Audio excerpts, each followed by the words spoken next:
आपको इस तरह बिल्कुल वीजा नहीं दे रहा जिस तरह आप अपनी बैंक स्टेटमेंट को मेंटेन करते हो। और बैंक स्टेटमेंट मैंने बहुत से लोगों की बैंक स्टेटमेंट देखे हैं जिसमें कोई उसकी सोर्स ऑफ इनकम क्लियर नहीं होती। उसमें जस्ट सडनली एक ट्रांजेक्शन करता है क्लोजिंग अमाउंट के लिए कि मेरे पास इतना 25 लाख 30 लाख या 1 करोड़ क्लोजिंग अमाउंट है और मैं कनाडा का विजिट वीजा अप्लाई करूंगा, इससे मेरी जो ट्रिप एक्सपेंसेस होगा वो 7,000 या 8,000 कैनेडियन डॉलर होगा। इस तरह बिल्कुल वीजा हासिल नहीं होता, क्योंकि आपकी बैंक स्टेटमेंट में अगर सडनली ट्रांजेक्शन होता है और आप उसको एक्सप्लेन नहीं करते और इस तरह कि आपके बैंक स्टेटमेंट में कोई इस तरह सोर्स ऑफ इनकम नहीं है जो कंसिस्टेंटली आपके अकाउंट में आ रही है, एवरी मंथ आपके अकाउंट में मंथली इनकम शो नहीं हो रहा कि आप बिजनेस करते हो, जॉब करते हो या कोई रेंटल इनकम आपके अकाउंट में आ रही है। बहुत से ऐसे लोग हैं जिनके बिजनेस तो होते हैं लेकिन बिजनेस उसकी बिजनेस अकाउंट नहीं होते हैं।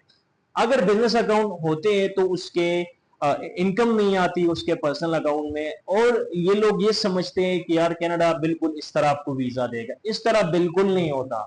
आपकी बैंक स्टेटमेंट मेंटेन होना चाहिए, उसमें सोर्स ऑफ इनकम आनी चाहिए। आप जॉब करते हो, बिजनेस करते हो या कोई रेंटल इनकम आ रही है, आपने ये शो करवाना होगा कि अगर मेरा बिजनेस है तो मेरे बिजनेस अकाउंट बना हुआ है और उस बिजनेस अकाउंट से एवरी मंथ मेरे पर्सनल अकाउंट में ये प्रॉफिट आ रहा है। एंड इसके अलावा अगर आपका कोई रेंटल इनकम है तो रेंटल अकाउंट से, रेंटल मैन अकाउंट से आपके पर्सनल अकाउंट में वो रेंटल ट्रांसफर होना चाहिए। एंड इसके अलावा अगर आप जॉब करते हो तो कंपनी के अकाउंट से वाया चेक या ऑनलाइन उसके अकाउंट से आपकी अकाउंट में सैलरी वो क्रेडिट होनी चाहिए। एंड इसके अलावा आपके पास सेविंग बैलेंस इतना होना चाहिए कि फर्ज करे कनाडा के टूर पे जो ट्रिप टूर एक्सपेंसेस जो आ रहे हैं वो फर्ज करे सपोज करे 2 वीक अगर हम या 10 या 10 डेज अगर आपकी ट्रिप एक्सपेंसेस हो रहे 6,000 या 7,000 कैनेडियन डॉलर, और आपके पास कम अज कम 15 टू 16 टू 20,000 कैनेडियन डॉलर आपके पास होनी चाहिए।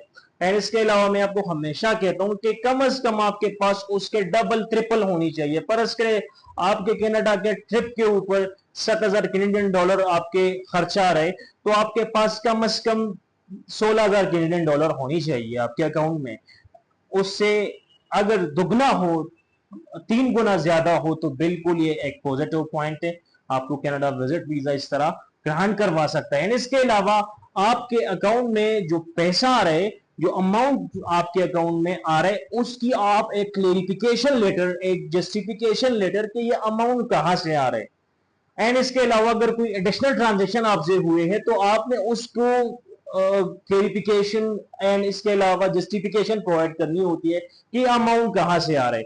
बहुत से ऐसे वीजे जो रिफ्यूज होते हैं वो इसी वजह से रिफ्यूज होते हैं। और मैं आपको कहता हूं कि 100% जो वीजे अभी आजकल के टाइम में केपी के क्लाइंट्स के जो रिफ्यूज हो रहे हैं वो सडनली ट्रांजेक्शन की वजह से हो रहे हैं। मतलब आप एकदम अपने अकाउंट में पैसा डाल रहे हो, उसकी कोई आप वजह नहीं देते कि ये अमाउंट कहां से आ रहे। भाई अगर आपको कनाडा वीजा दे रहे तो आपकी बैंक स्टेटमेंट को देख के आपके कागजात को वो रिव्यू करते हैं और आपको डिसीजन देते हैं। जब द इंटर क्लियरेंस ऑफिसर, जब द कैनेडियन वीजा ऑफिसर आपके कागजात को रिव्यू करने पे आपको डिसीजन दे रहे तो ये समझ जाइएगा कि बिल्कुल वीजा कागजातों पे होता है। वीजा हमेशा मेरे बैंक स्टेटमेंट के ट्रांजैक्शन पे होता है। वीजा कागजातों के ऊपर हासिल होते हैं, कागजात के ऊपर तवज्जो देंगे तो वीजा हासिल होगा, अदरवाइज अपने पैसे को आप जाया ना करें। अगर आपकी रिफ्यूजल आ चुकी है तो बिल्कुल अपने भाई से कांटेक्ट करें और अपनी प्रोफाइल की असेसमेंट करवाए, अपनी डॉक्यूमेंटेशन की असेसमेंट करवाए, किस वजह से आप रिफ्यूज हुए हो, कौन सी ऐसी वजह थी कि आप उसको जब द वीजा ऑफिसर ने वो पॉइंट नोट करके और आपको रिफ्यूज किया है, कौन सी ऐसी वजह थी जिसकी वजह से आप रिफ्यूज हुए हो, कौन सी ऐसी वीकनेस पॉइंट है आपके प्रोफाइल में जिसकी वजह से आप रिफ्यूज हुए हो। जब आपको पता चलेगा कि मेरी प्रोफाइल में ये नेगेटिव पॉइंट्स है, ये रिफ्यूजल की पॉइंट्स है, तो आप उस चीज के ऊपर वर्किंग करोगे। जब आप उस चीज के ऊपर वर्किंग करोगे तो बिल्कुल आपका जो एप्लीकेशन है वो ऑटोमेटिक अप्रूवल की तरफ चली जाएगी, उसमें कोई रेड फ्लैग जनरेट ही नहीं होगी। एंड इसके अलावा मैं आपको हमेशा कहता हूं कि कोई भी काम फ्री नहीं होता।